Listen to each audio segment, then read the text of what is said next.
On bad hair days, we wear hats.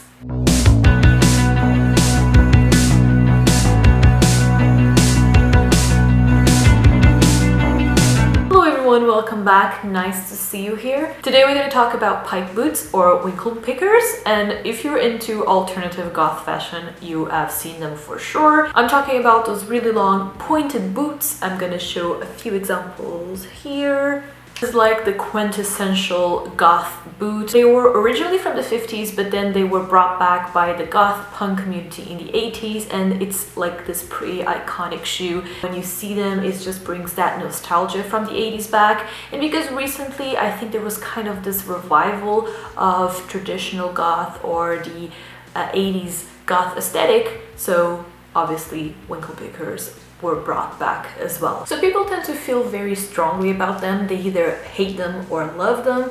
I really love them. I own 2 pairs and I think they're just so whimsical, and I think that's kind of a shoe that a gothic fairy would wear. They're kind of creepy but cute, and they're actually very comfortable shoes, so I really like them. So in this video I'm going to talk about where to get them, are they worth it, what stores should you avoid, because I got a bit of a story time for you. So I'm going to show you the pairs that I have. So the first one is this one. This has the little back buckles. It's super adorable, and I got this from Goth Pikes, and they were $122 with shipping, including shipping. If you search for winkle pickers or Pike boots, you'll see that these are very expensive. You cannot get a new pair for less than $100 or 100 euros. They are quite pricey, and a lot of people wonder if they are worth the price or not. And then I have these, exactly the same shape, and also flat heel, because you have some Pike boots that have high heels. And these were actually secondhand, so I don't know where they are originally from. They are pretty similar in shape. These are just a little bit higher, and they have 6 buckles, a little bit simpler. And these I think cost me 50 euros, I think, or secondhand, but they were in mint condition. So where can you get your Pikes? There's not a lot of stores that are focused on doing winkle pickers alone. I think you have about 2 or 3 stores. Goth Pikes, the ones where I got the first pair that I show you. You have Gothic Shoe Company, and you have Underground Shoes. I don't know if there's another brand or store that dedicates to winkle pickers alone. I couldn't find it. I just made a quick Google search, and these are the 3 that pop up. I was just looking for the stores now, and I just realized that the Gothic Shoe Company actually closed, and I just read some reviews that didn't seem too great. So yeah, so that leaves us with Underground Shoes and Goth Pikes, and I didn't have the best experience with Goth Pikes, so I would not recommend it at all. We'll get to that story in a second. So there's not a lot of alternatives, as you can see, for buying these types of shoes or boots. So what I recommend is thrifting and secondhand. That's just the best option. I know that they're not easy to find, but keep checking on Depop, keep checking on Etsy, and I'm sure you'll find some. They're not that rare. Of course, it's harder for you to find them in your size, but keep checking, and that's your first option if you want the real deal, the real authentic Pike boots. However, I've seen very similar boots being sold on the mainstream fashion brands. For example, ASOS is a great place for you to find pointy shoes. They have amazing, beautiful boots. I'm gonna show here some examples. Of course, the shape might be a little bit different because the Pike boots have a very, very specific, like iconic shape, let's say. But these boots are very similar. They're cheaper. Of course, you're not supporting a smaller brand, which is a bit of a bummer, but these smaller brands, I'm not sure they're the best ones to support. I'm gonna tell you my story with Goth Pikes, and I was just checking the Gothic Shoe Company reviews, and there were a lot of negative reviews. Probably that's why they closed. These 2 brands claim that the boots are handmade specifically for you, and that's why supposedly they're also so expensive. I got mine last year, I believe, and before I placed an order, I actually got in contact with them because of the size guide. I didn't think the size guide for the boots were super clear, because they only had the European sizes, but they didn't specify if it was for a male fit or a female fit. So they had like 39 European, 40 European, but it didn't specify is it the 39 for a standard female size, male size, you know, that will obviously make a difference if it's a wider foot or not. So I got in touch with them, I think via Instagram, and I just asked them to specify, is this a female size or is it a man's size? And they were very like dismissive. They weren't rude, but their answer was like, just order whatever size you usually order, or something like that. But not like the most friendly reply. It put me off a little bit. Maybe it's just me being picky, but when you're talking with customer service, I'm hoping or expecting for the person to reply to me to be a little bit more enthusiastic of my interest in buying their product, especially when that product is over 100 euros. I did order my usual size, which is 39 European, and it took a while to arrive, which I wasn't very surprised, because again, if they are handmade, I'm not going to be mad if they're going to take over a month to arrive, because I still have to make the shoe. No clue how long does it take to make a shoe, but I was okay with waiting. So I do think it took over a month for me to get the shoe from the moment I purchased them. So after they arrived, hold and behold, they were too big for me. And that was a little bit upsetting, but it wasn't big enough that I could not wear the shoe. And I was so excited to have them that I didn't care for the fact that they were a little bit too big. So what I do is just wear them like with a thicker sock or just with 2 socks. So it's not like super wide on my foot. I can still wear them. I would rather have them a little bit smaller, but still all right. I kind of worked it out. Again, I think it could something that could be avoided if I had better customer service before I purchased the shoes, but I decided to just ignore it. I was so excited about having the shoes. I have been wanting winkle pickers for so long. So finally I got to wear them my first day, and I live 30 minutes away from my office, 30 minutes walk, so I'm very lucky that I can walk to work every day. I wore the winkle pickers.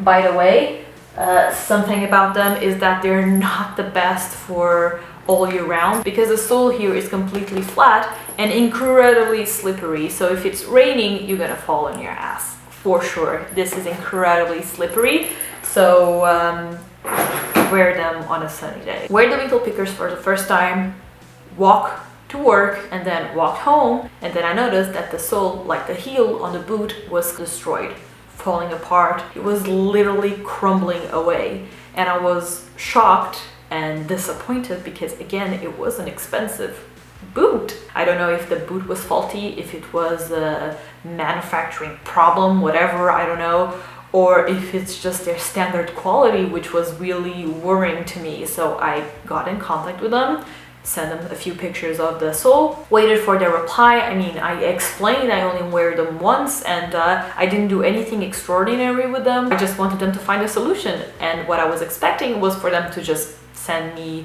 a new pair of boots. Again, for the price that I paid for them, I think it would only be reasonable. I would send these back, hoping this was not their standard quality, and they could send me a new shoe back.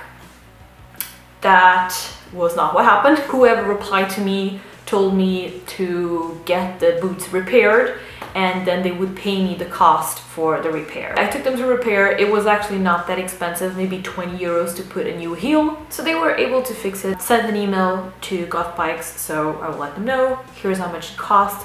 I had a receipt, so I took a photo of the receipt. They had my PayPal, I just had to transfer the money back to my PayPal, and that was it. So after sending the email, I waited and I waited and I waited and I waited, and they never replied. So I then sent another email, and I'm pretty sure they ignored that email as well. I had to send them about 3 or 4 emails, and they never replied to any of them. I was completely ghosted, completely ignored. I was pretty angry and upset. Like, the customer service was bad, my boots were damaged, or maybe it's just the quality that it isn't great, because their boots, you know, I look at them and they don't look like 100 euro boots, you know what I mean? Again, you can justify the price because they are handmade, as far as we know, because who knows, I already have trust issues with this company. They literally ghosted me and ignored me, so I had to open a dispute with PayPal. Again, it's not about the money, it's 20 bucks, but it's just the principle and their attitude, which was really shitty. So I won the dispute, and I got my like $20 back, or 20 euros. And I was about to dispute the entire order. I should have done that. I was like, I'm just gonna ask for a full refund, fuck them. But then, I don't know, I just decided to be the freaking honest person and just ask for the exact amount that was on the receipt for the repair, and that was it. I just want to get it done with. I still love the boots. I love how they look. I don't think they're the best quality ever in the world, but they are beautiful boots. I still wear them. It's just disappointing because I don't want to buy from them again. And there was a time after I got the boots that I was so in love with the boots, I was still willing to ignore what happened, and I'd be like, maybe I can still save some money and get some new boots next month or something for a different color or different buckles or a different shape or whatever. I was still considering buying from them. I was like, the freaking boots were clouding my judgment because they're so cute. I haven't bought from them again, and I don't think I ever will. But after I got the boots, I took some photos wearing them and I posted them on Instagram. And I tagged them. Didn't mention anything about what happened. I didn't want to be on the bad side of the brand, even though they were on my bad side, because I still wanted to order from them. Like, I was dumb. Okay, I was dumb. And I wasn't expecting this, but they reblogged my photo. So they kind of had the nerve of ignoring me and then reblogged my photo. I'm not sure if they knew I was the same person. I'm pretty sure they did, because my name on Instagram is the same name on my email, unless it's not the same person managing their Instagram account and replying to emails, but it seems like a small company, so I don't know. I just thought it was like, did you just reblog my photo? Like, you do not reply to my emails about the 20 freaking bucks you were owing me because of your freaking faulty shoes, but you were blogging my photo. Yeah, but you know what? I just decided to ignore it. I didn't want to message them. I was like, screw it. I'm done with this company, I guess, until now. After a while, I got the other pair that I showed you that was secondhand. Again, I don't know where they originally are from. I just used the hashtag for winkle pickers and Pike boots, but I didn't tag any brand in specific, and they also reblogged that photo. I was like, what the fuck? I didn't say these were your boots. Probably they are not your boots, I don't know, and they still reblog them as if they were their boots. I don't even know if the store is still functioning or not, because the website is down, but I find it kind of curious that I then went to check the Gothic shoe company. They have very similar shoes, let me tell you, but apparently they were from the UK. Gothic Pikes was from Germany. But then I was reading some reviews and everyone was complaining about the same, that they were being ghosted by the company, that they didn't reply to their emails, that they had shitty customer service, that they wanted to return some boots and they were being refused. It's kind of strangely similar. Either very similar companies have the exact same faults.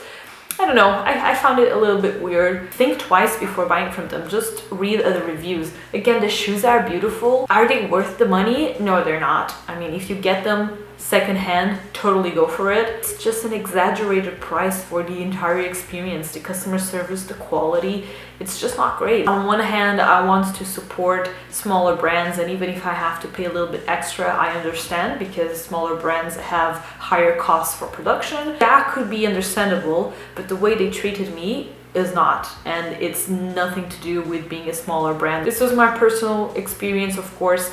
It can be different for others. I'm sure there's a lot of other people that had amazing experiences with them. And it leaves me with no alternative to buy winkle pickers, but just find similar boots. So when you search for winkle pickers or Pike boots, you're narrowing your search just for goth brands, because the term winkle picker or Pike boot is just for like the goth community.